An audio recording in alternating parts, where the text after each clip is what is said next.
Yes. I'm so humbled. Yes. Yeah, I'm so happy to be here kwa NTV Spark mwebale kunchaza olunaku lwa leero. Nina essanyu lingi nnyo. Amina. And on top of that, no kubeera before you as well. Wow.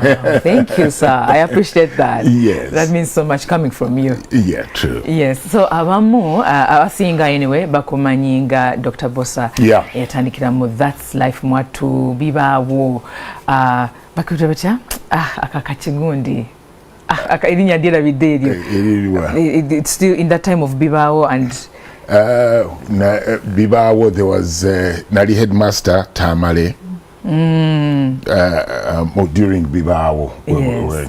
I think the Dr. Bbosa mo That's Life Mwatu. That's Life Mwatu. Yes, but of course nalina other stage plays ezo zimu wanazanyanga ojulu. Yes.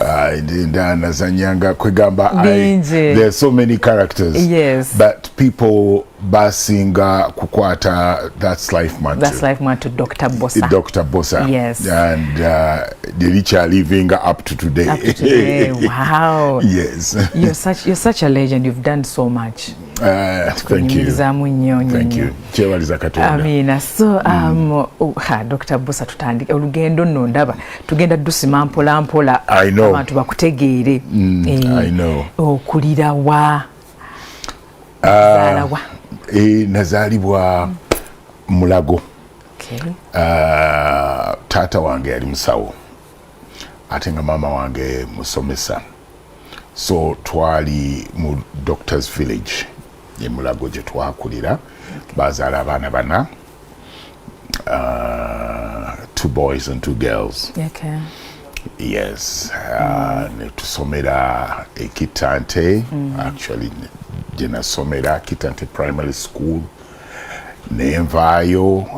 No, natandika nursery. My nursery thing was funny. Yes. Natandika Auntie Claire. Waliwo some yali side zeyo Bulange. Okay. It was a nursery school. Nainga Sam ali mulalu nnyo. Just I think a stubborn boy, you know. Always waliwo emisango sango ejijize. So nebaka banzijayo nebaka bantwala ku City Nursery School na eri nakulabye side. Yes. Lyali lyabayindi nnyo abo kati abo nga bali more strict. Mu class che. I was still nursery. Nursery, oh dear. Yes. So abayindi bali more strict. So ne banshapinga. Disciplinary committee. Okay. So then I was taken to, then from there I went to Kitante Primary School. Okay. From P1 to P7. Okay. One unique thing about my primary is nti classes zange zali zirayiminga ne the year, like 71 P1, 72 P2, up to 77 P7. So they were rhyming. Then from there I went to Rubiri Secondary School, Jenamaira my S4. Then from there I went to Caltech Academy. Makere Caltech Academy by then was one of it's the only private HSC school. Wow. Yes, okay. Yes. So A-level. So nenkorayo A-level. Okay. Nenvayo ndio kanyende Makerere. Okay. BCom. How was it? It was okay. I loved accounts and commerce right from S1. Okay. Nalinjagala nnyo because they were optional subjects. Kati nga ne French mwagala kati French nga kyenjagala kuba nti njogera olulimi abantu nnyo naye Katonda ndooza yandaba nti nyinza okubeera n'amalala mangi ntandike na wano nyinza okutandika okwogera French if I had done French. Naye I liked mathematics. Mama engeri gyali omusomesa yatusomesa emirundi. From P1 emirundi ng'olina okukwata emirundi eventually mathematics became part of us. I'm talking about your family. Yes. Because ffenna twakola math naye kyengamba nti it became part of me So wetwagenda maaso eyo mathematics ebintu ebikwatagana n'okubala nga biri okay with me. Okay. Ne science ezo, that was okay with me. Now history bikyebyo cramming history those arts ate nga byebizibu ebindiko. I don't know history no. Ukwata bukwazi the journey of Majimaji. My problem no maybe bikwata emyaka Majimaji ngo kubikwata. There's a time actually over S4 because I think I was doing West African history. There's a time when atukanga bamasamusa mbalota bulosi ngambalota no balota ngezaako kubiteeka in my head. Oh yes. No, you were so obsessed with it. Yes, kubikwata. So actually cramming was my biggest problem. Yeah. But with calculations that was okay. So mami yakwata munga mu holidays munga mu mude. Ngatu mude, but even at home I mean it was a day school. It was a day school. It was a day school, so okudeka olumala okujja mu uniform biki leta emirundi timetable yatu gundi banaka banga batuba obugalo buno we go kubala. Wow. Did you ever practice accounting? Yes, kakati that's the way the funny bit is. Accounting when amala na somesaako accounting ku YMCA. Okay. Briefly nga nsomesa business English ne accounts. Ngolo bikuguseemu Kakati ayo nga maze bikuguseemu kwao naye of course sina kubeera experience teriiwo nnyo naye nga somehow I mean nga knowledge yonjirina and then Nindio kankolako meanwhile nga wensomesa it was part time nga nkola Mohog Robinson Uganda Limited yalinga insurance broking company na yeno ochanyamba nti during my S4 my uncle used to be the director, one of the directors. So during my S4 vacation ba twala yoko nenkola yoko nenga nkola chanyamba era banteka mu accounts department nenga recording a few things and so on and so forth and then even my S6 ningenda era still nga nkola within the accounts yes so when amala yamakerere ne bantwala kati awo nga ntandisa ate okwongera kuguka n'okumanya ebyagundu so ne bampa netandika okupracticing era some accounts in that very company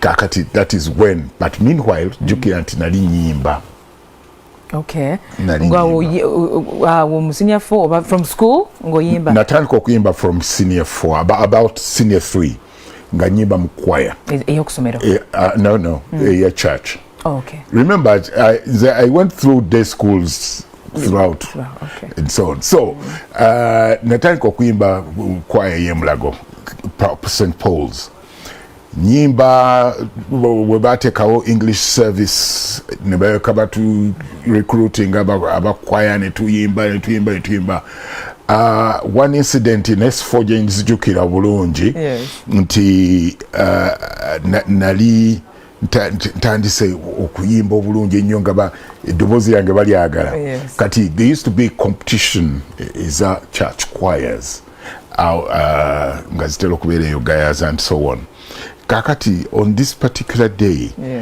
bamanyi nti nze mundu mmenye kati tugenda kuyimba bazadde bange mbagamba nti batwetaaga okugenda okuyimba tugenda okutuuka no that is where the problem is dad said oli mu S4 olina okukola ki olina okusoma tojja kugenda meanwhile bali baninze I had told them it is okay I'll definitely come tujja kuyimba ate nga bamanyi nti nze besi waabwe kakati dadi aganye nkaabye nenkaba kakati omanyi omutima gwa maama ndowooza nzijukira yandoba mu lwatwalawo oluggi waati naningiza nalaba nga nkaaba then nagenda nagamba taata akati ndoza oba omwana tumuleke agende so nebakabandika kakati manya mbalwisizaawo bo balinda tewali masimu by then mobile phones. Wow. Yes. Kati mwalimu communicating amti? It was either telephone booth. Okay. Or nga mulina kulabagana. Nga mulina kulabagana. Mulina kulabagana. Okay. And so on. Kati bakukeha mama. So rush nzenduse ku kanisa okuba meetinga tukole ki tugende tuyimbe. Then ntuuse amaaso gazimbye. And so on. Kati ate sobola bagamba nti babadde banganye kubanga oli wabagambye yes it is okay it is going to be then ndio kambali nembagamba nti manyi tufiiriddwa kati tubadde mu kukaaba tunondikende kati ndio kanzija togenda na kuziika kakati naye tugende tuyimbe. So I went, I sang. That was the first time when I yimba nindabe ekintu naye sikirabangako ekyokufuuwa ssente. Wow. There were so many choirs and so many people. Yes. Nebaanfuuwa sente nembeera ne sente nyingi nnyo. Wow. Kakati omukulu wa choir naloka janaza ku mampali nti omanyi ekino wekibeerawo tuteekamu ssente wano netyoka tugabana ffenna sizizo weka and so on. Nengamba nti no, I have something nina mission. I have got to prove to my parents nti nina kyenkoze n'ekintu kino kyenkola kirina gunda so kyenakola we ba-announcing actually twasinga n'okusinga sente muzigabanya olwo sinaba nkyazirina kakati we bamala oku-announcing biki nemulula mpolampola pu ne sente neninya taxi nezirayeka no kati ngeze natuukira mu katale nenkola shopping. Oh dear, you know nenkola shopping eyawaka biki basanyuse era ndio kantuuke kane ndio kambalaga nti this is what I've got out. Wajja ovimba n'akaveera mu kkubo aba tewali ankwatako tebabuuza na baneiba nagenda bugenzi straight home baproving nti kino kyekibadde kiŋŋaanyi katono mu ŋŋaane okufuna ekintu kino because that had stopped me from doing good. Yes. So were they happy? Yeah, they were so happy, of course. They were so happy. They was, you know, very happy, of course. Yeah. But still, gabagamanti no kusomana ko could be very, very important. Yes. Yes. Fast forward. Yes. Maze S4, chayimba mu choir and so on. Yeah. Then one time nalinzira yeka. Ningamba nti tuyimba ffenna nga tulina kugamba tewali obuwombeefu obuyitiridde. Why don't we put in a few gestures in the good and singing and so on and so forth. Otandiikiriza katemba kati awo very right kati awo ndowooza yali atandise naye I didn't know. Yes naye ntandise okukirowoozako. So when I slept on my bed I thought no, I will introduce this to my friends, to the choir members.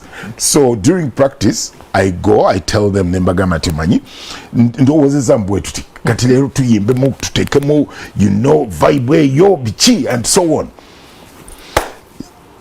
Every Sunday choir yateranga okubeera ne presentation gyekola presentation. Yes. Kubanga kati wano binyuma osumuludde booti. Yes. Binyuma bulala kati ngenda kumuzaamu katini.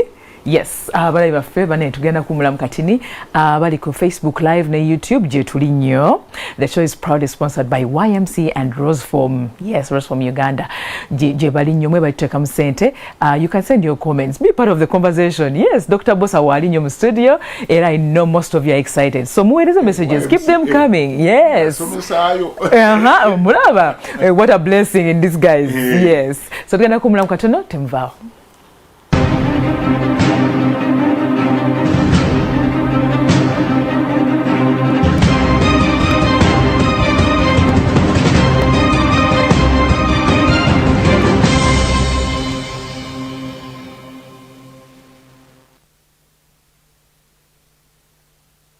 In December, you would shop without a shopping list. You would even ask for a driver for your shopping cart. Hey, honestly, you want me to pay and again I carry? Get someone to carry these things. But now New Year is here. You're even carrying the weighing scale to the shop. But Jiruba, I can't come to catch New Year, a party too with all its problems. But don't worry, because all is sorted with Stanbic Bank. Simply pay using your Stanbic Visa card or FlexiPay and stand to win up to a 10% cashback. For more information, contact us on 0800 150 150 or visit our social media platforms.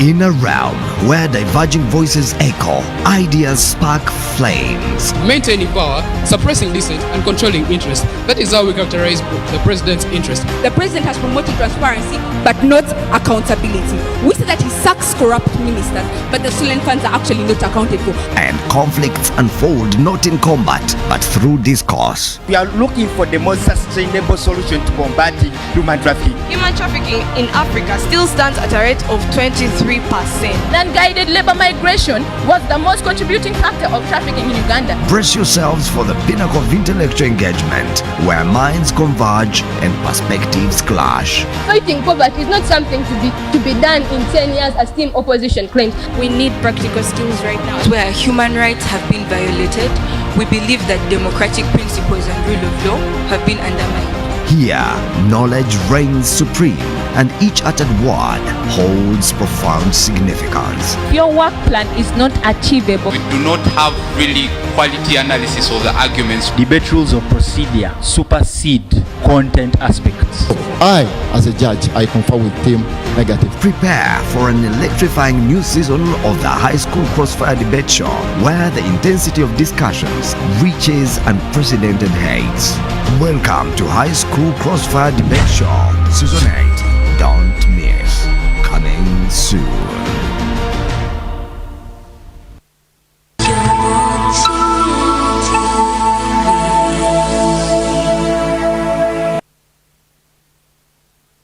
Huawei Technologies Uganda Limited is organizing a Huawei Cloud Enterprise Innovation and Summit Uganda 2024. Huawei believes that cloud is the key to digital transformation, and the migration to the cloud should be followed by the efficient use of the cloud. This summit provides an opportunity for Uganda's industry leaders in different sectors to exchange insights and share any market opportunities and successful experiences. Besides that, it is a window to understand the emerging technologies in the industry to enable digital transformation and make good use of good cloud practices. It is also a good opportunity to help the audience understand Huawei Cloud technologies and how they can start their journey with Huawei Cloud. Join us for a live broadcast on NTV Uganda under the theme Empowering SMEs to Innovate and Grow.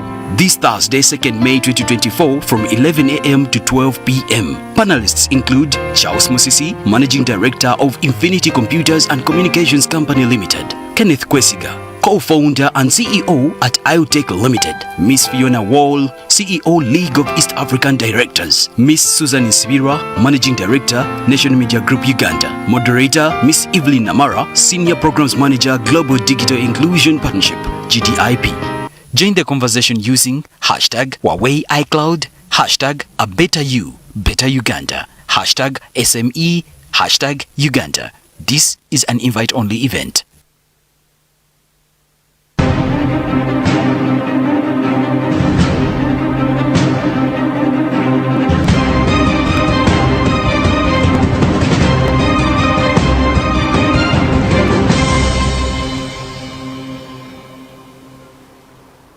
Weewaawo kyekomeddeko NTV ne Spark TV tukyali ne Mwami Sam Bagenda aka Dr.Bbosa mbotakateekako.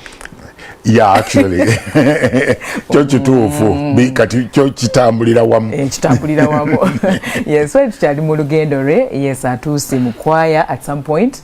Alina ekirowoozo kyalina yes, an innovation genalindese so tuji practicing koze bulungi nnyo and as I was saying ti choir yaberanga ne presentation every Sunday. So on this particular Sunday we are going to bring a new thing. We didn't tell anyone, we just surprised them. Choir etandisa okuyimba tutadde jive mugundi nyimba congregation erekanye. There was that upload in the congregation this time. It's never happened. Yes, jive. Yes. Kakati, of course, the reverend was indifferent. Was to demo holy place and so on. Kakati, after the service, yes, to get them vestry. Okujamu choir uniform and so on. Yes, Reverend Abuza nti niyelese innovation kirozo kino kakati nga sagala bandyeko butaala bano bannange nayangu ngalo naye mugamba ti taata Reverend nze nakikoze era nagamba ti ndowooza tetukyakwetaaga mu kyaki eno. Ebyo bikomye katogambe mbadde nsaaga Johnny Paul no yakikoze. It was too late. Bangaze nalagira ddala amaanyi nga mmanyi nti credit gye ngenda okufuna y'amaanyi nnyo. Oh my God. Never, I was banished. Nebangamba nti no tosobola obuza endiga. Yes. No, ozijja kumulamwa. Omulamu okubibyamu kulwa Yesu Kristo. That is what it was then, I think. That is what it looked like. Kakati awo sikwe kuva mukati mukuva kunjira kugoba about 5 members followed me. Yes, they followed me. Netugenda waliwo another hall bajitanga Nancy's hostel batwalinga mulago. Netukatandika group yaffe batujita Sunrose. Yes, Sunrose choir. Kati netutandika okuyimba. You didn't give up. No, I didn't give up. Yes, I didn't give up. He continued. And we kept on being hired. Restrictions. Shows. You can show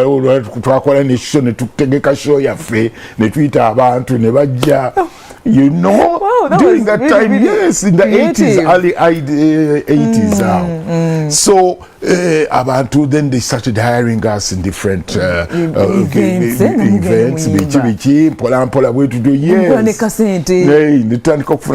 so on. Yes. And actually, this is when we got to meet with Jimmy Katumba. Jimmy Katumba, yes, they were ebonies. And Jimmy Katumba yajja ku kimu ekivulo ekyo kimali mutegese. Yes, exactly. Bajja ku kimu ku kivulo ekitwali tutegese. And never kulaba omwana ono alimu ekyenjawulo waliza okubaawo in future. Yes, so we got together then. They introduced me to Wechitibwa Katende ne tutuogera and I just like that. Yes. Then I joined the Ebonies. Wow. And as I said, as I always tell them, I joined as a singer. You joined as a singer. Little did I know that so much awaits. So much awaits actually. Wow. Kati bwe joiningira awo era partner zabakuwanga za kuyimba. Era nga tuyimba buyimbi, yes. Okay, nga mulimu n'okuzina. Of course mulimu ne dramas and so on. Yes. So naye kirabika owekitiibwa n'alaba nti omwami ono alabika alinamu ekiri beyond singing. So n'awandiika omuzannyo The Dollar. Nzanyanga Priest. Whereas I nzanyanga Priest. Yes. Netuguzanya mu theatre lab. By then twali theatre. Twali na National Theatre. Tuguzanya naye nasoka ku resistinga because remember my history cramming nera nasooka kugaana ne mugamba nti bino ebintu bino nga sijja kubisobola. Cramming is my problem. I'm not going to cram those lines nabikola ntya bwe mba mugenze mu art mbya drama zikanjire no ndabe wamna wako akokuyimba nayingira wakawo nyimbira mukawo. No, but he insisted nagamba nti no we should act ojja kubikwata. So we ended up no guma let me give it a try. Acting as a priest after the show. Yes. Mba ndi mufoya webatula olobaku ebigambo byokwogera oba yes babimpa nobikwata yes nembikwata simanyira oba okubandooza nalina ekintu kino kati bansindisa omanyi oba kusindika mu kintu nogamba nti I have no choice but to make sure let me just make sure that I execute yes. And probably lwakuba nti nali sinabakwezuula nti ninamu talent ya drama osanga nayo yalimu kakati naawo etandika okusumulukuka etandika okuvaayo. So nendyoka ngenda ne tuzanye. After that ndi mu foyer gundi gye abantu we batuula mu theatre abantu I find a very hot debate bagamba bawakana bagamba nti no yabadde priest yennyini bagenze mu convent ne bafuna priest. No yabadde azanya buzanyi then ekitegeeza waba abadde azanya then ateeka okuba very good because tulabira ddala nti yabadde priest.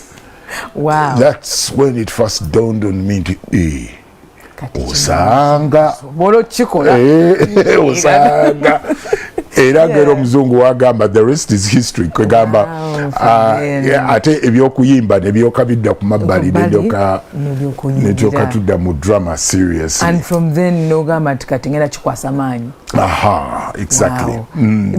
Ezo dramas kati ezoku stage nga temuli nnyo script nga muli improvisation no ereza fezibadde so much in script ebeerawo but also yes to guide you but also you also improvise kubanga stage ya exaggerating yes stage oba olina okuwali room for bwokola ensobi era nayo ebeeramu art. Yes wobeera more artistic negundi and very creative okigira naye kakati awo otandika okwezuula already kati nali ntandisa okwezuula nendaba nti art mwali mpola and so on naye to be honest little did I know that I had this naye ndooza kajja muliwe natandikira okulowooza nti tuteekemu drama azimuno mugundi and so on gempeoza drama zitandika yes kati that's life mwatwawo bannange so mwatuzanyiranga life that's life mwatwawo by then twali tutandise musical gundi then netyoka tutandika ku stage plays kakati twalina theatre twagitanga Theatre Excelsior now currently Bat Valley Theatre kakati I think in 1990 jukira nti by then that theatre was for yali abayindi kubanga essomero lyali abayindi yes so they reclaimed the theatre kakati awo nga tetukyalina wakuzanyira. Theatre, National Theatre was a very difficult gundi okuzanyiramu the bureaucracy okugenda mu National Theatre okutekayo omuzannyo nga emitendera gyoyitamu nga si myangu. So ng'olina okuyita mu bintu bingi nnyo so kati we byatusalako owekitiibwa Katende n'agamba nti naye bannange lwaki tetugenda kukola ki nayo coming out with a good tugende ku TV.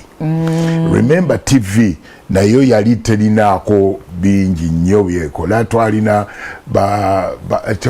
agambye nti no tutwale emizannyo ku TV soko simbe wakati wano mwaliwa walina wano no in London mwali mugenze no tubadde tulina tours nyingi nnyo performance tours tukoze. You've traveled so much. We've traveled extensively and right here yes, we're going to London, tugenze UK, tugenze mu Hollywood, and so on. Together South Africa, together. No, we've traveled. The fans in the diaspora, yes. They were very happy. Yes. That experience was amazing. The traveling different, to different places. Yes, was amazing. Countries. Of course. For example, when we went to Hollywood, we interacted. Exactly. Yeah. And that was in London. Yeah. But in Hollywood, we interacted with those international producers and so on. Yeah. We went to Beverly Hills, where actors, those international actors, where they stay and so on. Oh dear. So we kind of kept on interacting with them. Then tujaye ebintu era netubajjamuko ebintu ebimu mwayigayoko netubayigamuko ebintu nemubireta ku stage like what? The costumes and yes, definitely the costumes, presentation and so on. Stage gundi ati mwayinanga n'abazungu actually mizanyo jamu. Yes, I think webalabanganga tu abamu abali eringa tubabulidde chiche tuli and so on. Then we bagala okubeerako part of us. Yes, part of it. Na tubagambye. Ate era ne tutukana abazungu abamu ababeera kuno.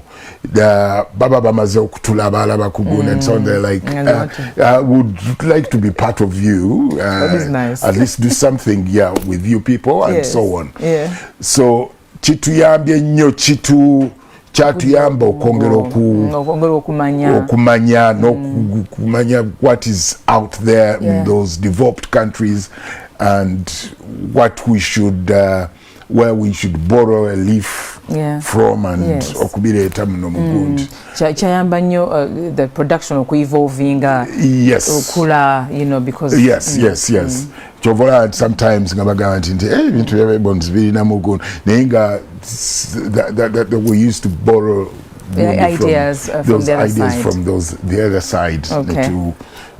And so on. All right, today okuwalinga owekitiibwa agambye to introducing a stage plays. Yes, going on screen. Yeah. So panga kati twaite tulina theatre mwe tuzanyira and so on. So we tutandika ne tuteesa something unique about the Ebonies is that we sit. It's like a production committee. Okay. We sit and get ideas from different people. All of you get involved. We also all get involved.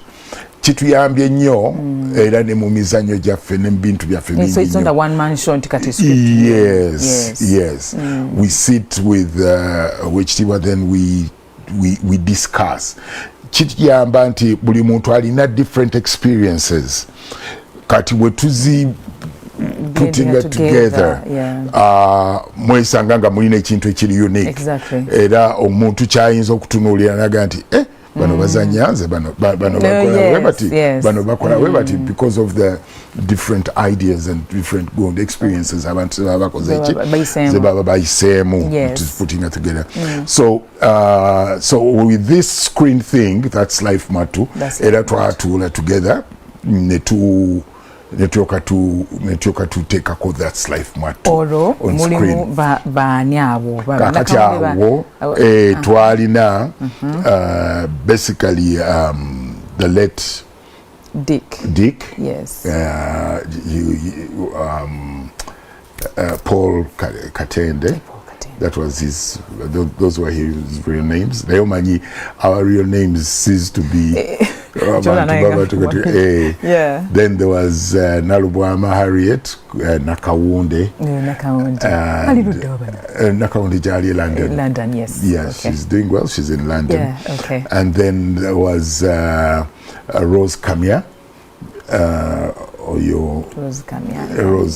Rose Kamia, that was Vicky. Yes. So that was the core. The car going into story. That's story, like running up with running up one nainga Of course, it was broader. Yalimu abantu ba Corporal Kute, ba Sabrina, and so on. Wow. Yes. That was gold. But Jebali US. Okay, abasinga bagenda US. Abasinga bali US and so on. Twesimye okubeera ugo chali wano, please. Ogenda toyina jola. Yes, omanyi, and this is what it is the ebonies. Yes, more ebonies. It's like a family.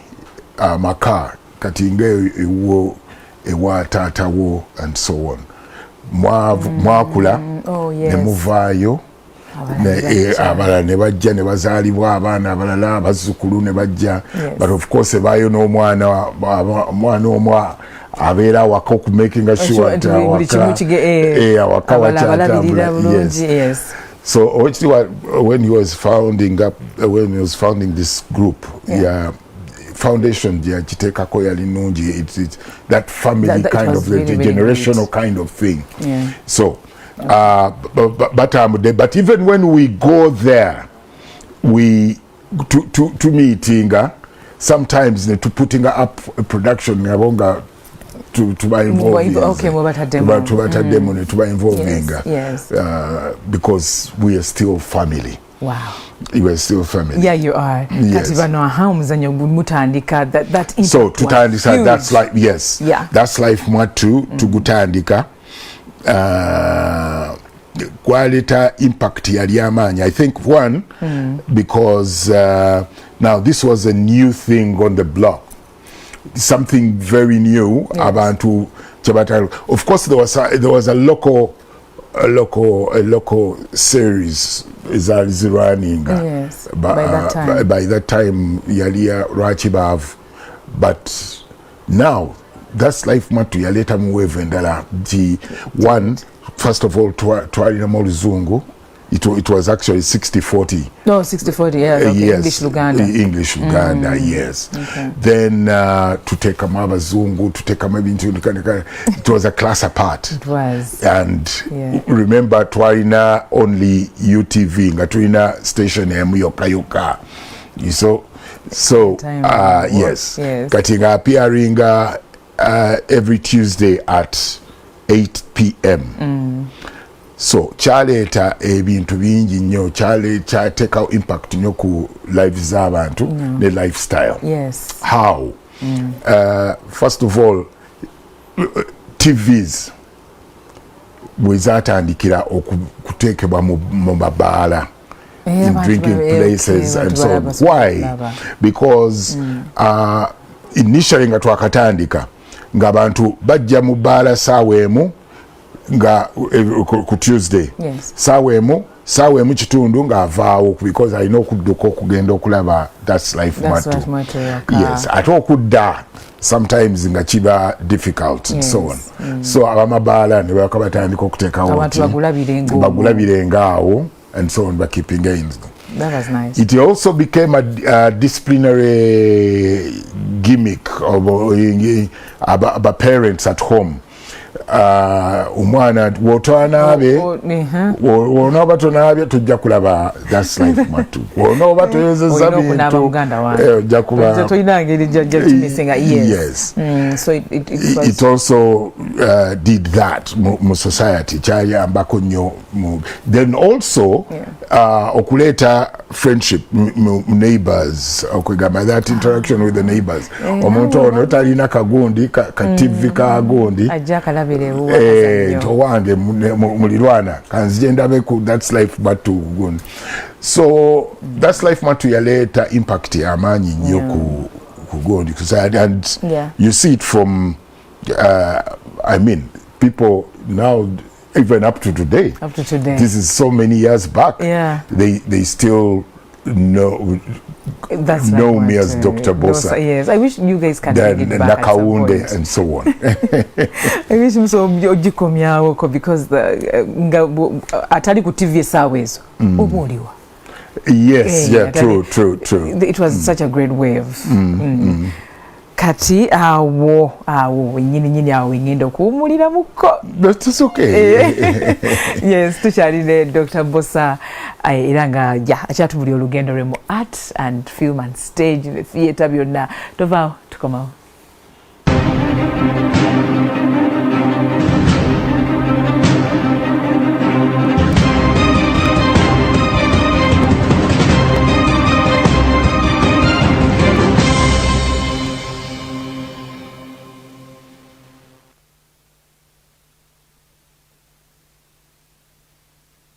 Welcome to the world of Forest Resort Bureza, ideal for weddings, parties, and all your special occasions. Our venue has exotic gardens that set the stage for unforgettable moments. Enjoy our luxurious rooms, elegant swimming pool, and our kids park that adds a touch of joy for our younger guests. Join us every Friday for live music. It's more than a resort. This is where luxury becomes affordable.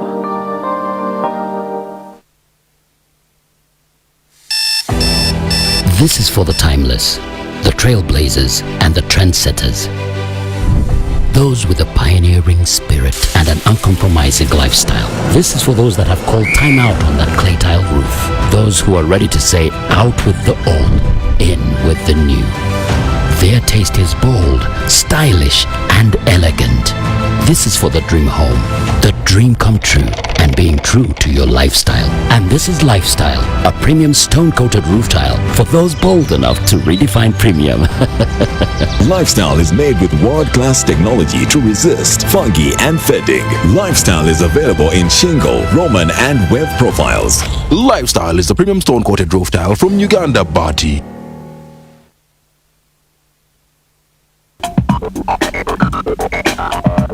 In a realm where diverging voices echo, ideas spark flames. Maintaining power, suppressing dissent, and controlling interest. That is how we characterize the president's interest. The president has promoted transparency, but not accountability. We say that he sacks corrupt ministers, but the stolen funds are actually not accounted for. And conflicts unfold not in combat, but through discourse. We are looking for the most sustainable solution to combating human trafficking. Human trafficking in Africa still stands at a rate of 23%. Non-guided labor migration was the most contributing factor of trafficking in Uganda. Brace yourselves for the pinnacle of intellectual engagement, where minds converge and perspectives clash. Fighting poverty is not something to be done in 10 years as team opposition claims. We need practical skills right now. Where human rights have been violated, we believe that democratic principles and rule of law have been undermined. Here, knowledge reigns supreme, and each uttered word holds profound significance. Your work plan is not achievable. We do not have really quality analysis of the arguments. Debate rules of procedure supersede content aspects.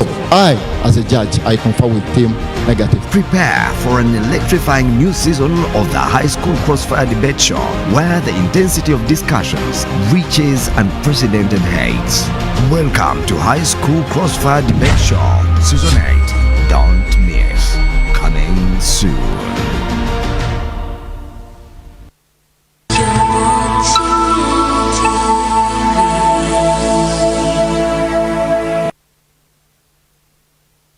Huawei Technologies Uganda Limited is organizing a Huawei Cloud Enterprise Innovation and Summit Uganda 2024. Huawei believes that cloud is the key to digital transformation, and the migration to the cloud should be followed by the efficient use of the cloud. This summit provides an opportunity for Uganda's industry leaders in different sectors to exchange insights and share any market opportunities and successful experiences. Besides that, it is a window to understand the emerging technologies in the industry to enable digital transformation and make good use of good cloud practices. It is also a good opportunity to help the audience understand Huawei Cloud technologies and how they can start their journey with Huawei Cloud. Join us for a live broadcast on NTV Uganda under the theme Empowering SMEs to Innovate and Grow.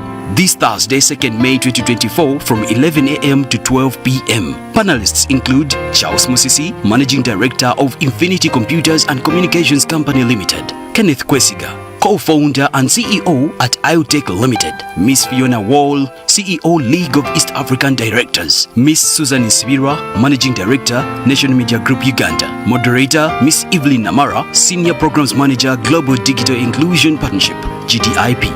Join the conversation using hashtag Huawei iCloud, hashtag A Better You, Better Uganda, hashtag SME, hashtag Uganda. This is an invite-only event. On the next episode is brought to you by Boom Chakala! Boom Chiki! Boom Chakala! On the next episode, the only reason why you have a career and a family is because of everything I did for you. Oh, for heaven's sake, Alicia. Any maid would have done that or even better than you have done. Did my relationship with Martin hurt you so much, Sergio? That the only thing you want to do is hurt me and get revenge? This is crazy. Look at this. This is just temporary. It will be just for a few days. But can't you see it? You're putting yourself at risk. What if your family sees me, then what? No, that won't happen. Well, I have some bad news for you, Sergio. I am never going to move out of this house. And because now I see that for you, I was merely a luxury maid, let me tell you that we servants aren't stupid people. Then don't come to me with your speeches, which are stupid. Neither of you knows what I found out about Miranda. What is it this time? She was stealing the sleeping pills hidden in my cabinet. I caught her with a bottle in her hands and I took it away from her. I would have loved to have been able to see the look on Alicia's face when you kicked her out of your house. Oh, my love, this deserves a toast. Well, I don't feel like drinking a toast because you haven't made me very happy either, huh? Oh. On the next episode, Boom Chakala! Grab a Rock Boom, check under the cap, energize and win smartphones, flat screen TVs, Rock Boom gear, motorbikes, and millions. I mean millions of cash. What you see is what you win. Boom Chiki! Boom Chakala!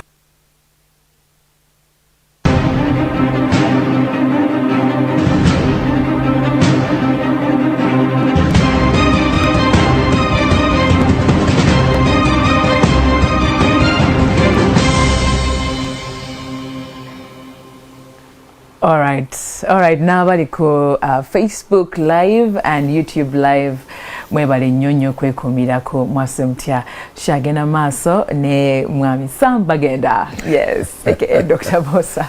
Yes, tuchali mu lugendo re era nga agenda kuba tulaga videos ezenjawulo olugendo like bya travelers byakoze, you know, tuchabiri munyo. So, Mami, Sam, Dr.Bbosa. Dr.Bbosa, by the way, I'm a Rotarian. So, just to, so I'm Rotarian Sambagenda. Rotarian Sambagenda, okay. Dr.Bbosa, singa wali accountant. Imagine. Don't you regret at some point leaving that field?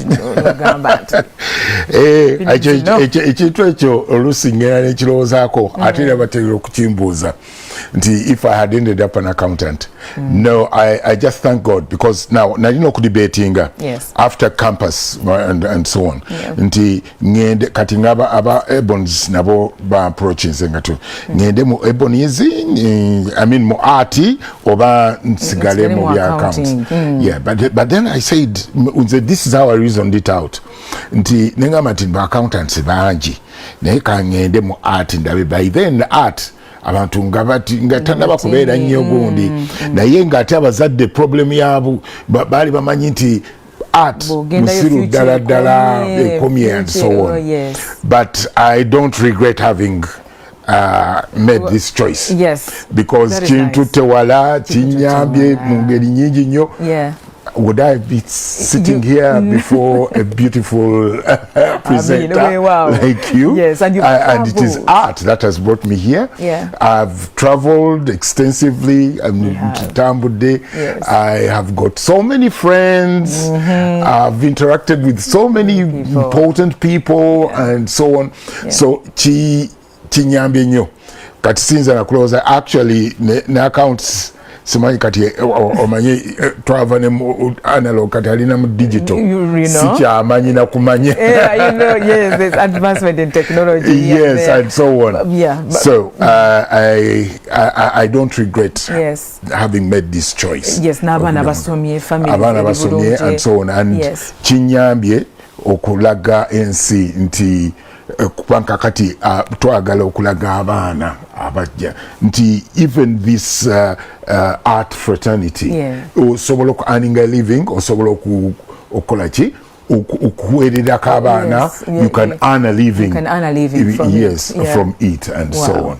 So we've traveled. Yes, you traveled. We met in Gundi.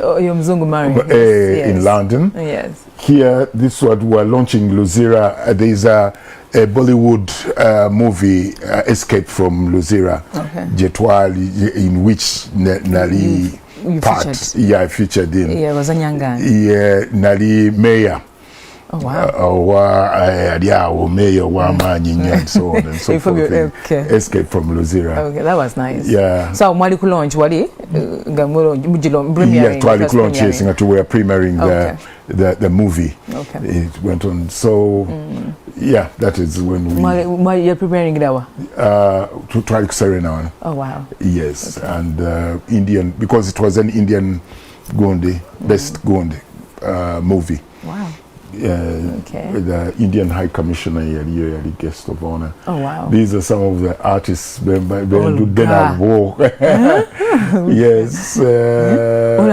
but she's a let. Auntie Sise, Mama wa Chikere, by the way. Chikere, that is Chikere's mother. Oh dear. Oh. Yes. Bambi. And she has always been my stage wife. Yes. Sarah. Yes. And of course Underwood. Aparana Olgoli. Yeah, this she's called Underwood. Underwood. Abantu abasinga bamanyiga Sharon. She acted as Sharon. Yes. Sharon. Yes. Yes.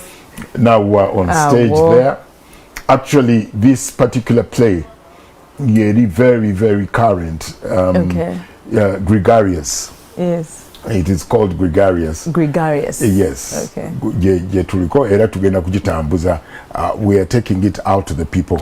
Okay. Yes. Mwina kat different gugenda kuraninga okuva mu theater. Gubade mu theater. Yes. Gwe gwaraninga over the East and so on. Okay. Kakati tugenda gutwalako out to the people up country. Okay. Yes. Tugenda kutandikira Kawanda, then tugende Entebbe. Yes. Then tugende ne Mukono. Okay. Twagala kubatwalira. Oh wow, Kabaka. Yes, Kabaka. These are my awards. Queen. Well, I thank God for that. Wow. Wafuna awards, yes. Yes. Awards, Youth Mentor of the Year. Yes. Best Actor and so on. Best of the best. Yes. Best of the best. Now, on that particular moment. President. Yes. That one, neighbors, I was celebrating 33 years. Oh, and the president came and that was amazing. Actually blessed my occasion. Yes.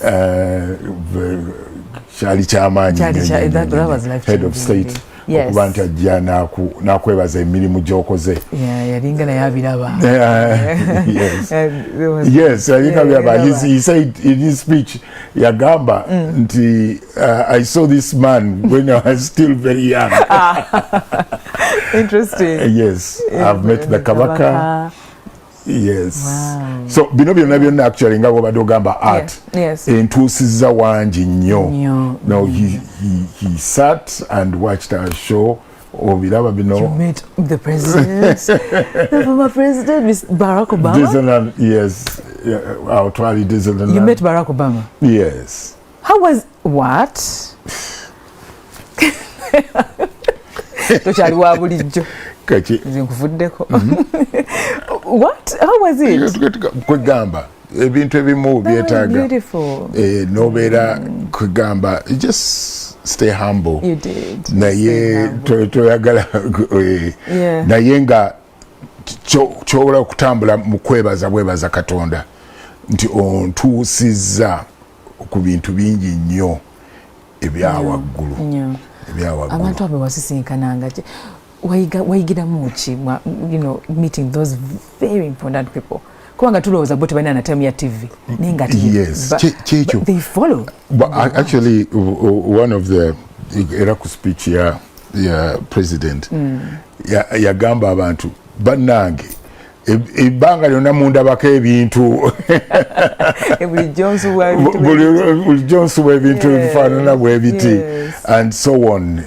Yes, simanyi naye manyi kino ekintu basically era nkiwa Katonda asobozesezza okuba nti nkituukako nensobola okumitinga abantu ab'ebitiibwa ennyo nensobola okupresentingira abantu ab'ebitiibwa ne ate kugamba nemba nga cutting across ab'ebitiibwa ennyo n'awawansi n'abaana and so on.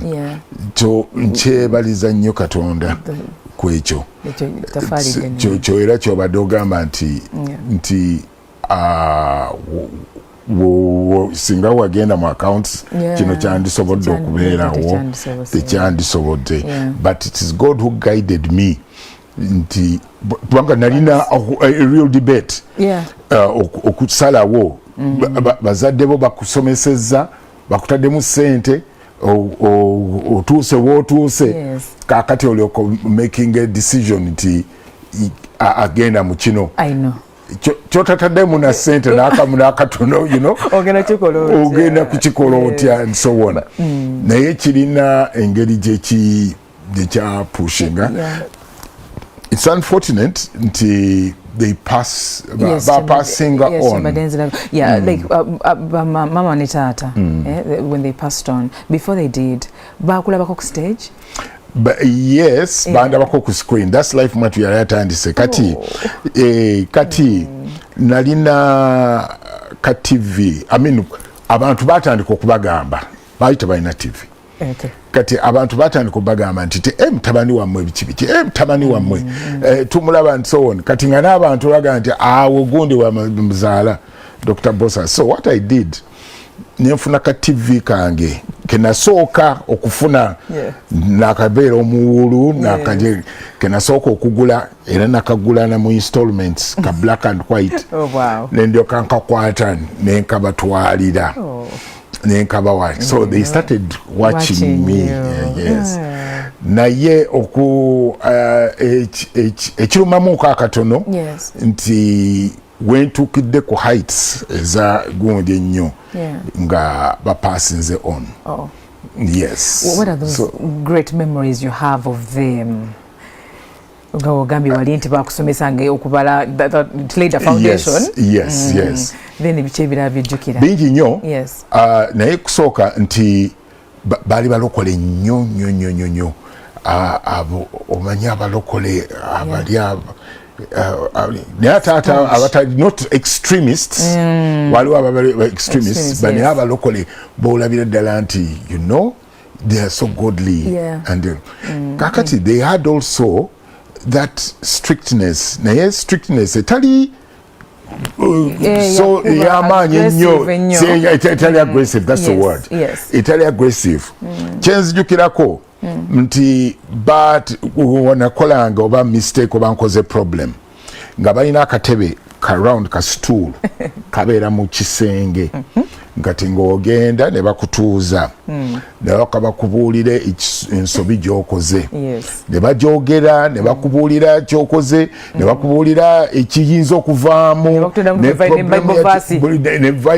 Bible verse byonna kakati afterwards nga weetonze n'okwetonda ng'okitegedde bulungi ne bakaga nti kakati galamira ate nga tumaze okwoga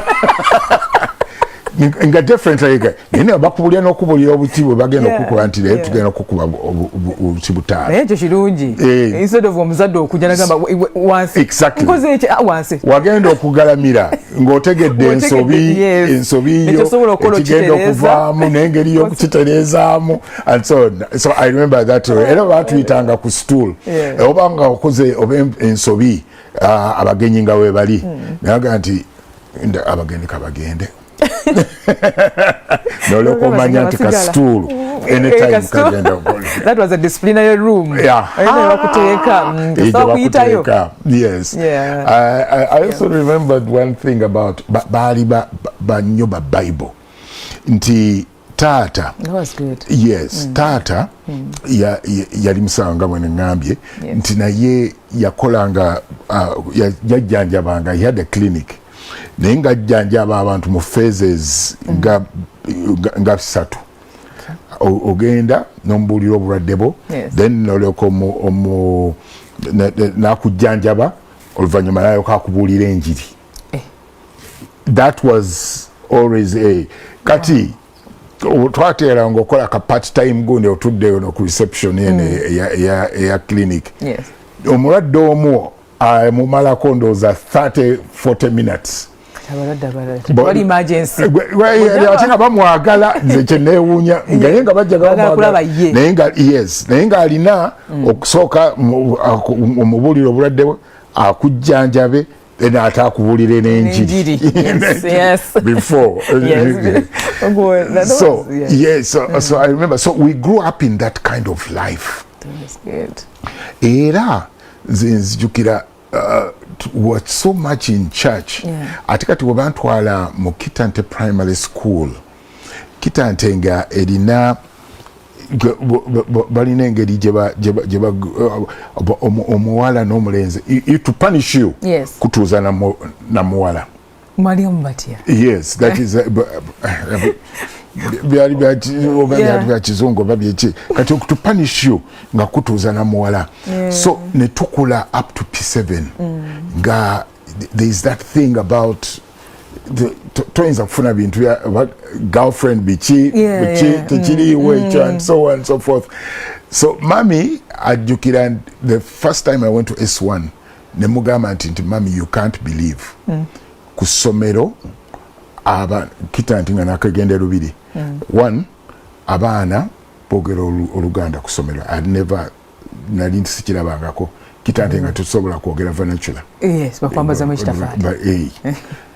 Then secondly nti omuwala asobola okukwata n'omulenzi ne batambula ku compound nga it is okay nga tikirina problem. It was new. It was so new to me. Nasobola kukikkiriza nti kisobola okuhappeninga naye yansasanga tukuze nagamba nti omanyi kye wasooka okuŋŋamba nga ogenza mu S1 nti omulenzi asobola okutambula n'omuwala ku compound nga bakwataganye and so on. So twakula in that kind of life. Ebigambo those obscene words ebigomegana tetubimanyi. And those values they instilled in you up to today. Yes, well, babituteekamu nnyo. So that is so being nga bw'ogambye nti biyambye nnyo okuba nti because okutuuka kweyo success yonna n'osigala grounded n'osigala nga okyali humble oli muntu w'abantu. You know, I think the upbringing yakuyamba nnyo. Upbringing yanyamba nnyo and Katonda. I pray, I just really thank God for that. Yes. Okyali mu ddiini eyo? Nkyali mu ddiini era nnyo eyo and era ndi mu Katwe Matters Gundi Church. Bamanyi bulungi nnyo. That was nice. Yes. At the same time I also am in the Rotary fraternity. Yes. Rotarian. Yes, from the Rotary Club of Rubaga. I enjoy serving beyond self. Yes, that is good. Chinkuumirawo and so on. N'abaana nabo bakulizzera mu n'abaana bonna mbakuliza mu ddiini y'amaanyi nnyo, and that is what we're going through. Then there is this iconic formula. Jenina era ennyo njagala nnyo okugisharinga with people out there. Ennyambye nnyo ate era manyi nti abantu out there ejja bayamba. Whenever I make a motivational speech or something like that, I share this iconic formula with the people out there. That is the 5 P's. I call it the 5 P's. Yes. The first P is prayer. Or is pray. Second P is persistence. Lemera ku kintu kyokola. Kiremereko persistence. The third P is positivity. tewenyuma, beera positive.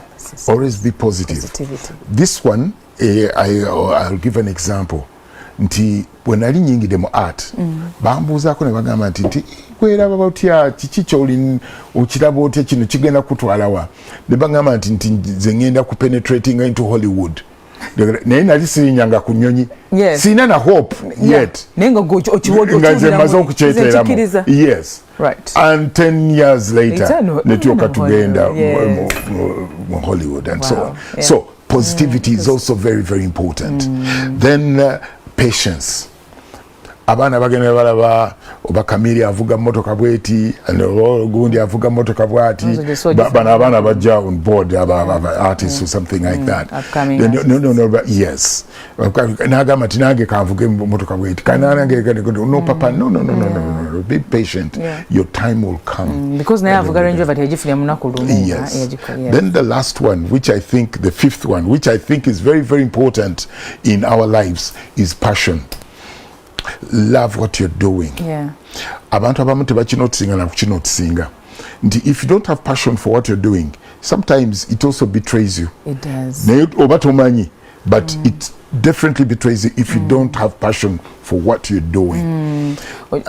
When you do it just to pass time. If you're doing to pass time or anyway, ninoko aninga living, attending nature kola and so on. People even know bango oli ku stage.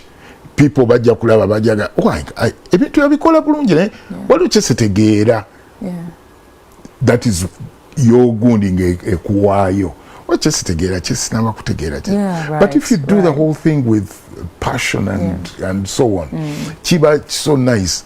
I'll give an example. Even you here, nkulaba, you're enjoying what you're doing. Thank you. And it also keeps me going. Hey, I think let me continue. Because naye olaba oli omuntu akikola nga owange nzize ku aninga kaliving guno gwe mulimu gwange ojja kwesanga nti era flow negundi tejja chemistry tejja kubeerawo kunaakamu n'akatono. So those 5 P's, I share them out. Jagala nnyo abantu batika.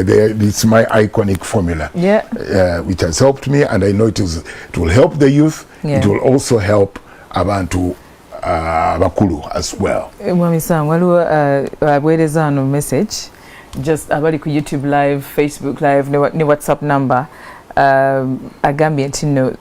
Okay, wait. Yes. Thank you for sharing the iconic formula. Yeah, the iconic formula, the 5 P's. That is legendary. Thank you so much. That is nice. Yes. Yeah. Njagala nnyo abantu bakitekinga on. It helps. Abantu omanyi kati omanyi kisinga, the biggest problem we have now, actually in our era now, is depression. It uyingiddemu nnyo in this .com. Depression uyingiddemu nnyo. But if one applies the 5 P's, we are not going to have that problem at all. We're not going to have that problem at all. You keep remembering. Yes. That hope in life. That is nice. Ne family yo nga yo kujjamu that space of yours, your art. Yes. Chali chitya. My family. Yes. Kakati. But they know. I mean, it is our source of income. Yes, they understand. Unfortunately, mubana bange bonna sirina gwenfunye taking up this. Omusajja omuganda tebambalira baana naye I've got a tribe. Yes. I've got a tribe. Yeah. So they must be very proud to have you as a dad. Yes. I thank God for that. With my children, tulinga bali age mates. Life wetuba tutambula. I heard you somewhere saying you love spending time with your children. Yes. And of course it is very rare with the kind of work we're doing. But Nina that going that soft spot on that. And so yes, so I try to make sure that I give them all the time. They have not the bonnet again taking up drama or something like that. But they are they are positive critics.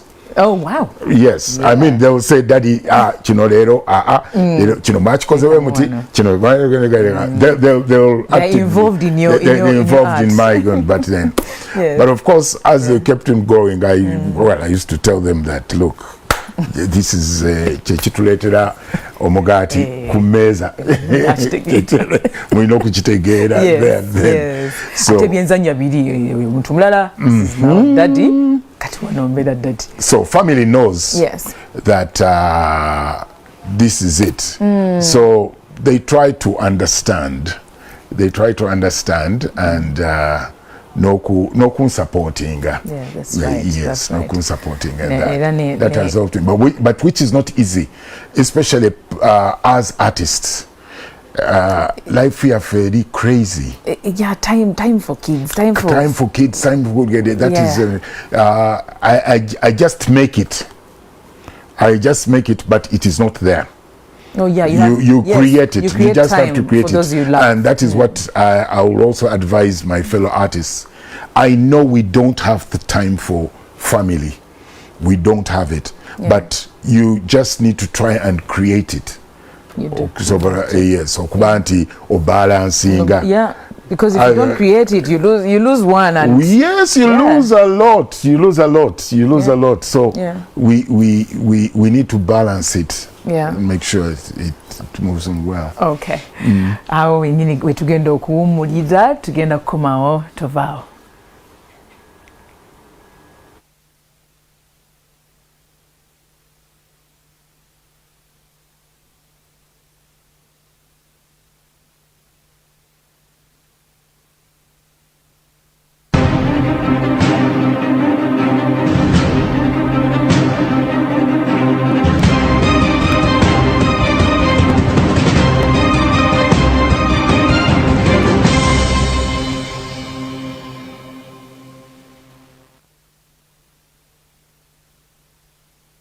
Chakala! Grab a rock boom, check under the cap, energize and win smartphones, flat screen TVs, rock boom gear, motorbikes and millions. I mean millions of cash. What you see is what you win. Boom chiki, boom chakala. Huawei Technologies Uganda Limited is organizing our Huawei Cloud Enterprise Innovation and Summit Uganda 2024. Huawei believes that cloud is the key to digital transformation, and the migration to the cloud should be followed by the efficient use of the cloud. This summit provides an opportunity for Uganda's industry leaders in different sectors to exchange insights and share any market opportunities and successful experiences. Besides that, it is a window to understand the emerging technologies in the industry to enable digital transformation and make good use of good cloud practices. It is also a good opportunity to help the audience understand Huawei Cloud technologies and how they can start their journey with Huawei Cloud. Join us for a live broadcast on NTV Uganda under the theme Empowering SMEs to Innovate and Grow. This Thursday, 2nd May 2024 from 11 a.m. to 12 p.m. Panelists include Charles Musisi, Managing Director of Infinity Computers and Communications Company Limited, Kenneth Kwesiga, co-founder and CEO at IoTech Limited, Miss Fiona Wall, CEO League of East African Directors, Miss Susan Nsibirwa, Managing Director, Nation Media Group Uganda, Moderator, Miss Evelyn Namara, Senior Programs Manager, Global Digital Inclusion Partnership, GDIP. Join the conversation using hashtag Huawei iCloud, hashtag A Better You, Better Uganda, hashtag SME, hashtag Uganda. This is an invite-only event.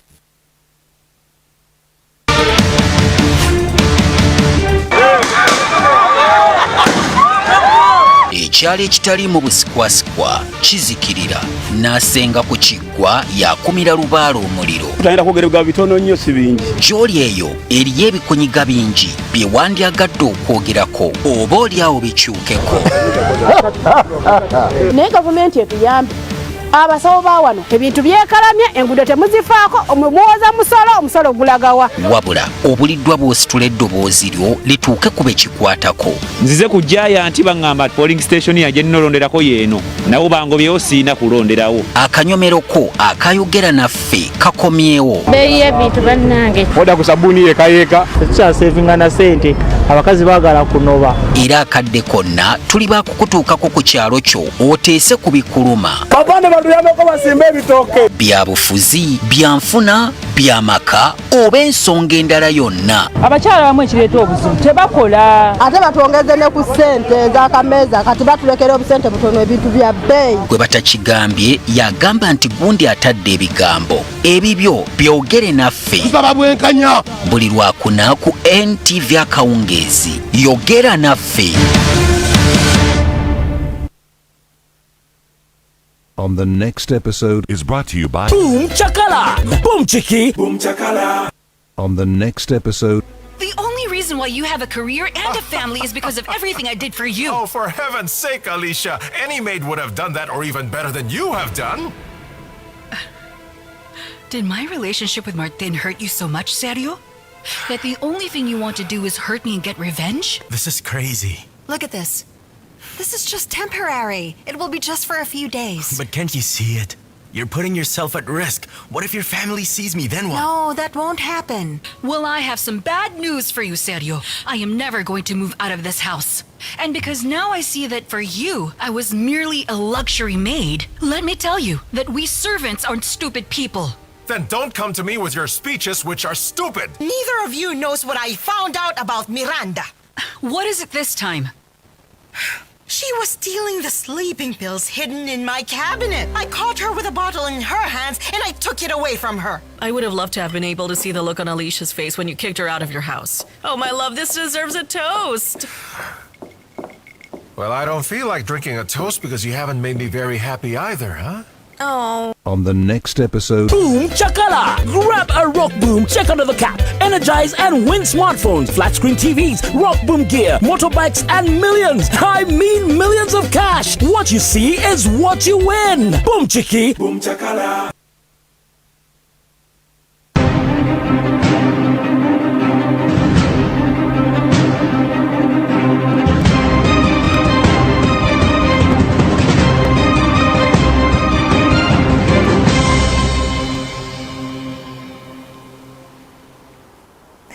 Alright, ochekumideko NTV ne Spark TV nange Stella Nante ndine Dr.Bbosa.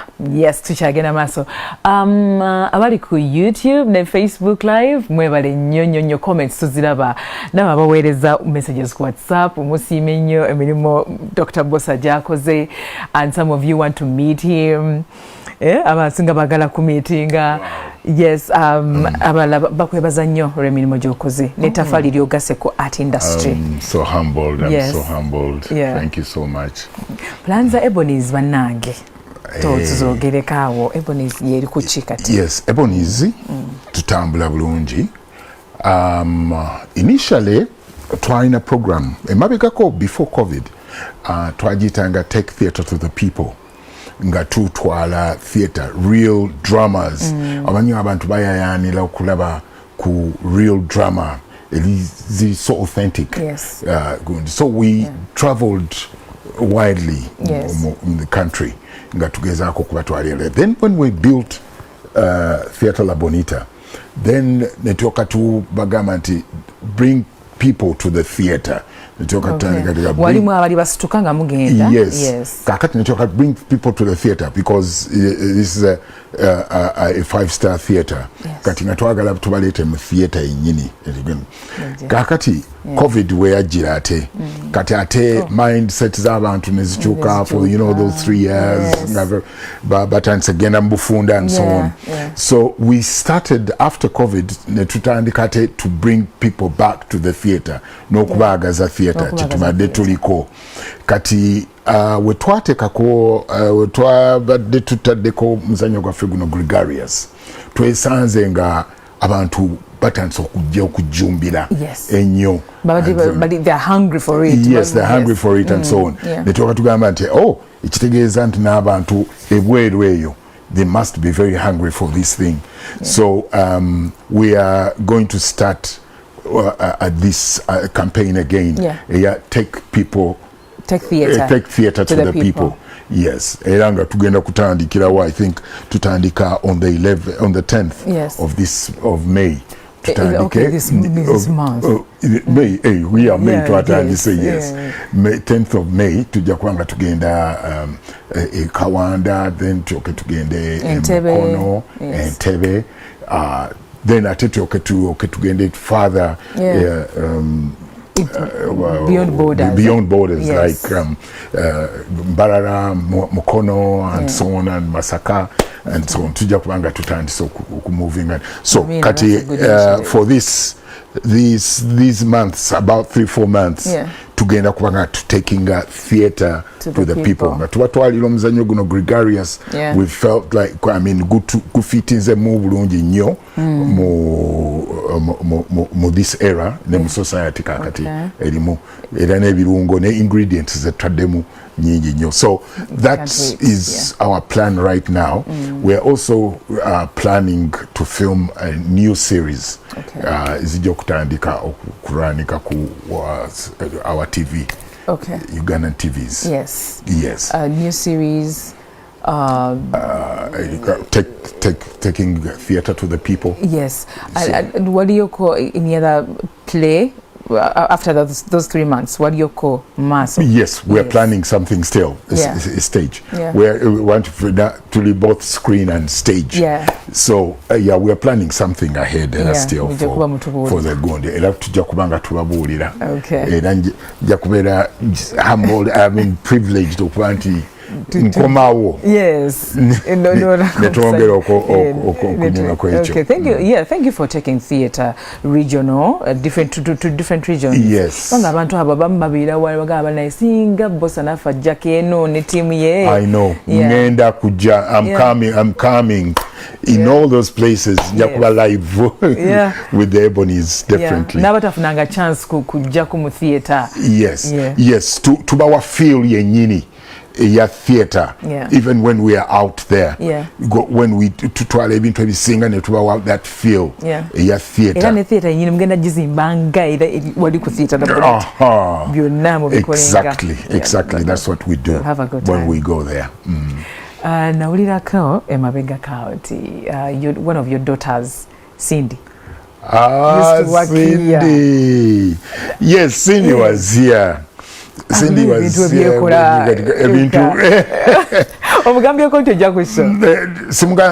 She's in US, early Texas, and with the Gundi of God, she has just completed her master's degree. She's graduating on the 12th of May. Congratulations, Cindy. Yes, Cindy, yes. She's graduating on the 12th of January. But she was here and she made a lot of friends. I just thank God for that. She made quite a number of friends. Hey, where's your daughter? Future plans, Dr. Bbosa? Yes, my future plans. Should I retire? Tosobola kukikola tukisaza mu nnya lya Yesu. We don't know.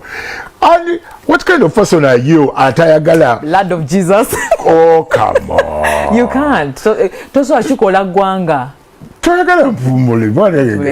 not aging. Can't you see me aging? The older you get, the finer you get in the industry, the more people want to see you on screen.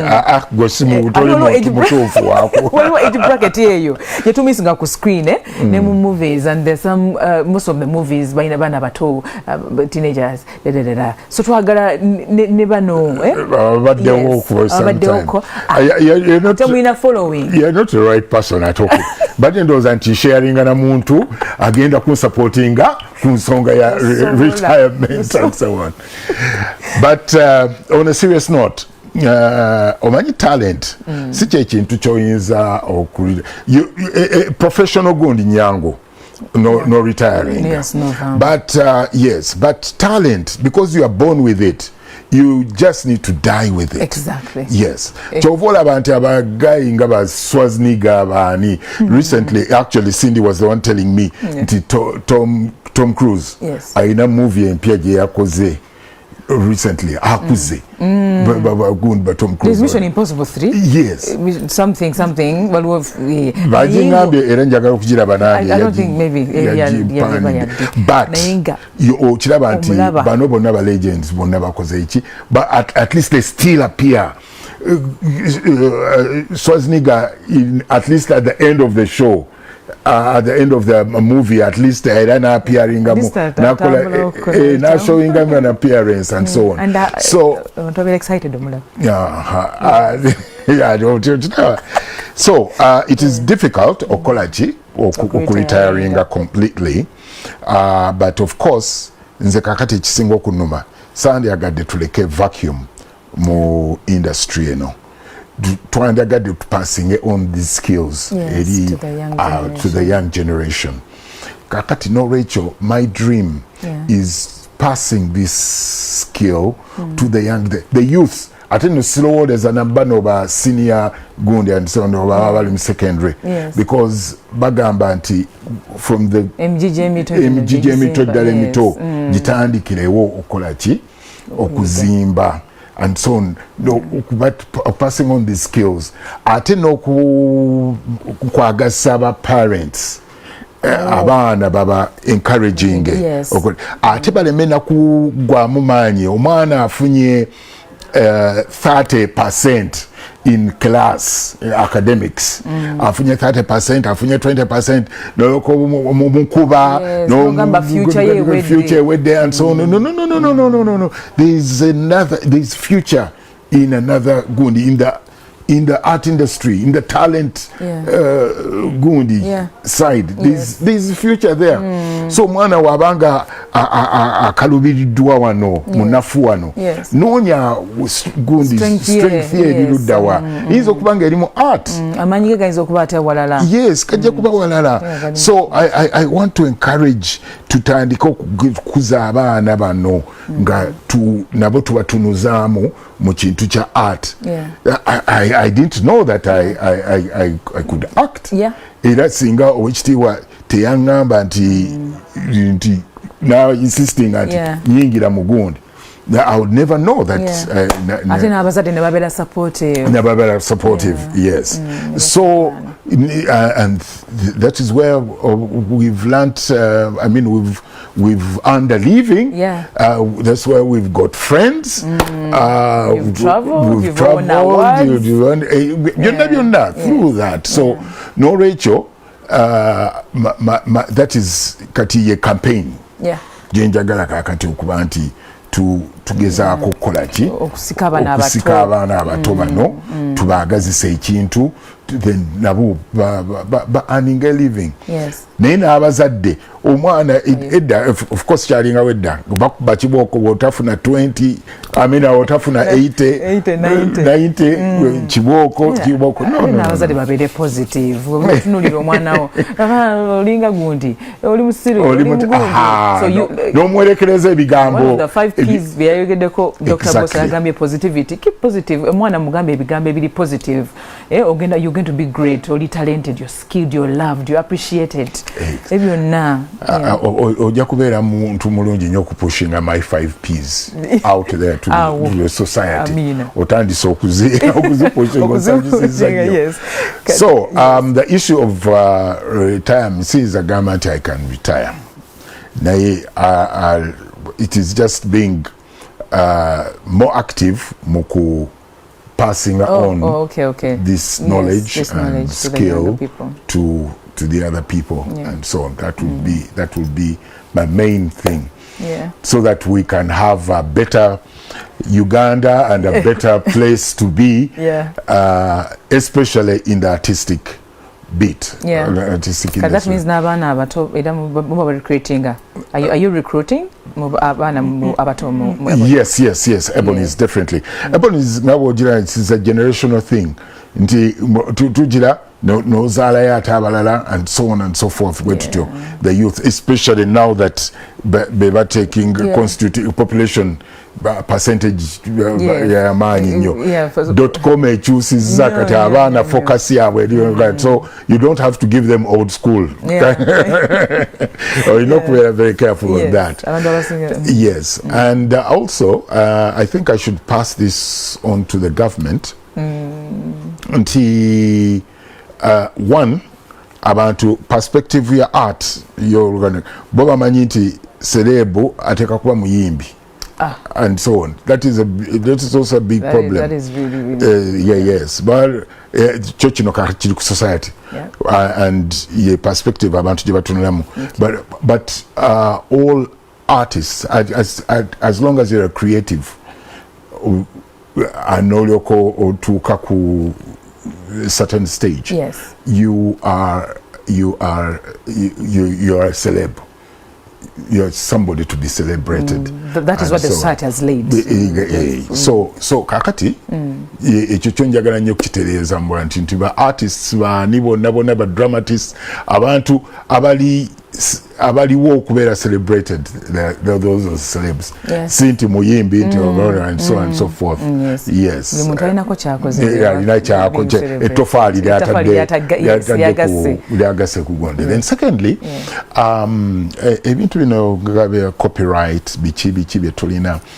To me as a person, ndowooza nti I think it's high time government etadewo ministry of creatives and entertainment, a ministry, full-fledged ministry, nga tetuli just bagundi, tetuli part, because right now we are just a department, Ministry of Gender and so on and so forth. We are just a department, but we need a full-fledged ministry, remove technocrats abagirwaninga, whereby nti omuntu asobola wobolina production, you do your requisition, nebakuwa sente isobola okola production yeyo, because as a ministry ejja kubanga budget national budget allocating deyo sente isobola okugira and so on.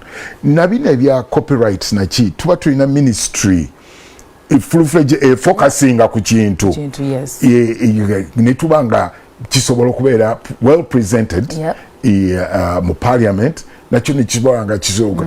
So we need that to regulate our gundi. Otherwise all these small gundi that come up and so on and so forth tezijja kuyamba, teziyamba. That is my personal gundi too.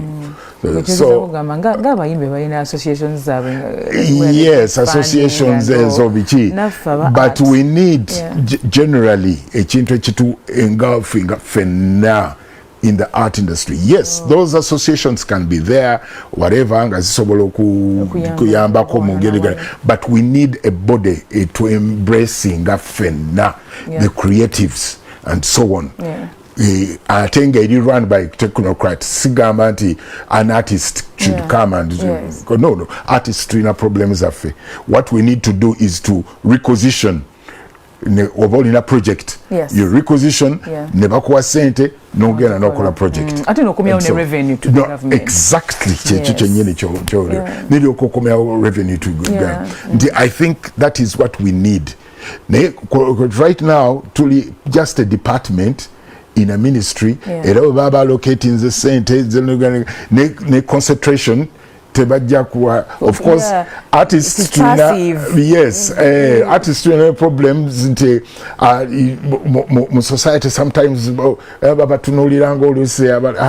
unserious. But they're unserious. More important than art. But if you have a full-fledged ministry, basically focusing on that, I think that will help so much. So that is my take. Ku mbera yafe, and government can look into that as well. The productions is what can you advise us? Like all of your productions is you people have done productions. Ati wadone zola bie chiche solo kuchusa amoko.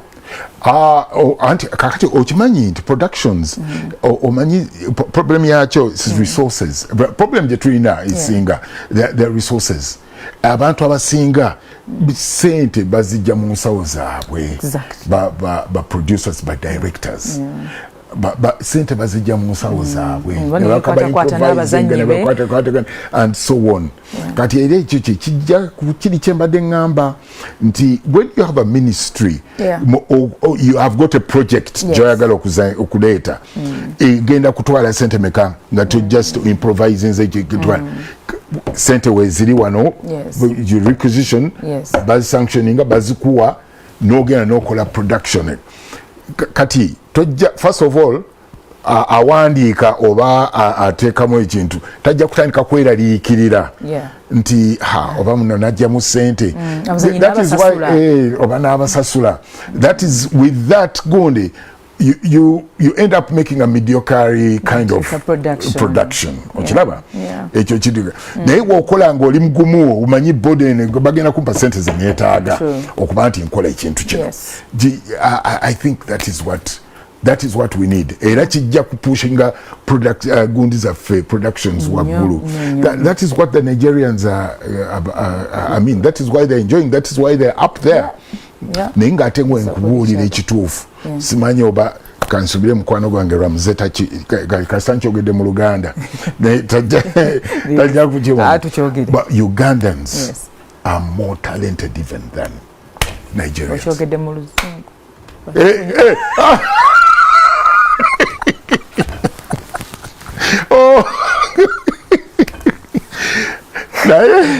Yes. That is a fact. That is a fact. What are they enjoying? Mu Luganda because Uganda ekitone kyaffe ky'amaanyi nnyo kisinga n'ekyaba Nigeria. Naye kyetutalina the resources esente support eyo twalibadde tusobola okukola ekintu ekyamaanyi nnyo twalibadde tupresenting wano nga tuli b'amaanyi so tutulemuko awo bakikolemu experiment kyesaagala kwe kuba nti era we baba bataddewo ministry ate bagiteekemu nti artist nti ate abagonda no let the technocrats run this thing nga bakolagana ne ba artists tewali busoko kusosola nti obachi buli ajja basobola okuyambibwa kyekyo nyine I think that is going to help us era ne productions zaffe zijja kuvaayo nga za amaanyi nnyo tujja kubanga tu rubbing shoulders naba Hollywood productions and Bollywood productions ate gobadde I'm dreaming I'm dreaming for that day to happen that day to happen but because I'm very positive I know it will happen even if it is about 10 years or Amen, it will, and you will still be alive to see it happen. Definitely. Challenges, Jeziri, challenges the tulina kakati challenges the tulina first of all gundi technology alese ebizibu bingi nnyo kakati tulina AI eyingiddewo AI egenze putting up by the wayside. It is replacing humanity. It is replacing humanity. I was talking to my daughter. She aliku UCU. Samantha. She's called Samantha. Actually, gwamba linjogera ko ina magunga. Nali mugamba nti AI because she's akoze bachelor's mu Bugundi mu IT. Nemugamba nti AI kati mwe mujogera. Nagamba nti that one now we are looking at how we are going to manipulate it. Yes. Which is it's not going to replace us, but we are going to use it to enhance our work. Nenga fenga bwe tubadde tutunula ntugamba nti AI banange tuyinkirite scripts eziwandiika Gundi eziwandiika production eziwandiika etuusa okufuna just our faces neryoka egenda neryoka kukola ki and so on So what will you end up doing? But we need to keep the creativity up. But we need to keep. Yes. Let us not forget. Mpandikira script tuluzika that creativity bongo exactly story nogiruka bulungi. Yes, obugambo busembayo. So obugambo busembayo, first of all njagala okwebaza mchala Nante. Amina. Omanyi Nante mbanga alowooza nti erinnya diba likyabulayo. I don't know whether it happens to other people. Yes, but thank you so much. You've given me a very good environment, very good atmosphere. Thank you. Relaxed one and so on. Yes. NTV njagala okujebaza okuba nti the hospitality jenfunye nga nakajja wano and so on. Thank you so much. Njagala okwebaza our fans out there. Bebali nnyo, bebalire ddala okutwagala. Ate naffe tweyama nti tugenda kwongera okubateekeramu obulungo n'ebirala birungi nnyo bingi nnyo ebijja. We are now taking theatre to the people, so we have started moving. Mu listening to the adverts mutegeere wa tugenda okubeera. Yes, as I said, we are going to be in Kawanda, we are going to be in Entebbe and on the weekend of 10th, 11th and 12th and Mukono. Njagala okwebaza my family. Thank you so much. Mwebale nnyo. Njagala okwebaza the ebonies. I mean, because if it wasn't for the ebonies, yes. Owekitiibwa Katende, I mean, definitely you all play a big role in pushing me nokuba nti ndi wano and so on. And the Rotary Club of Rubaga, the Rotarians, the Rotary fraternity, you're all as I said. Yes. Thank you so much. Thank you for hosting me. You're welcome. And it's been a pleasure having you on the show. We've made history. Are you serious? You're making me njagala you know? I know, right? But you are. You're a big star. Thank you. We're so happy to have you here. Bannange mulowooza nsobola okwongerako ku Dr. Bbosa byayogedde? No. Ngenda kubasiibulira wano. Thank you so much for okujja webale nnyo bannange nkimanyi messages zizze abali ku YouTube ne Facebook mwebale nnyo to enjoy the show mwebali tugenda kuba wano olunaku olwaleero. Please remember those 5 P's. Remember those 5 P's. They're going to help you in life. Yes. Amina. Tugenda kugalawo n'akayimba ka mwami Sambagene. Tugenda kugalawo n'akayimba ka Dr. Bbosa kagamba peri peri dance. Yes, why not? We are going to peri dance. As we close out, God bless you. I want to see you. It is a dance.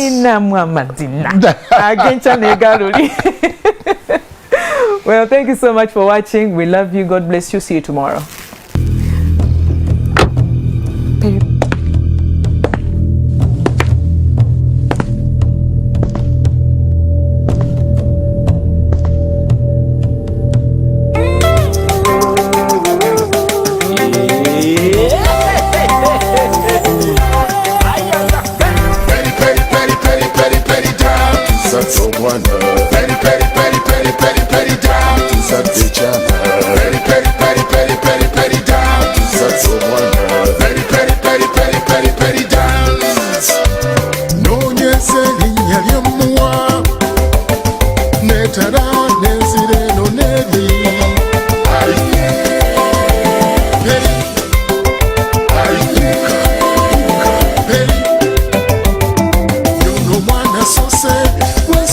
Kusala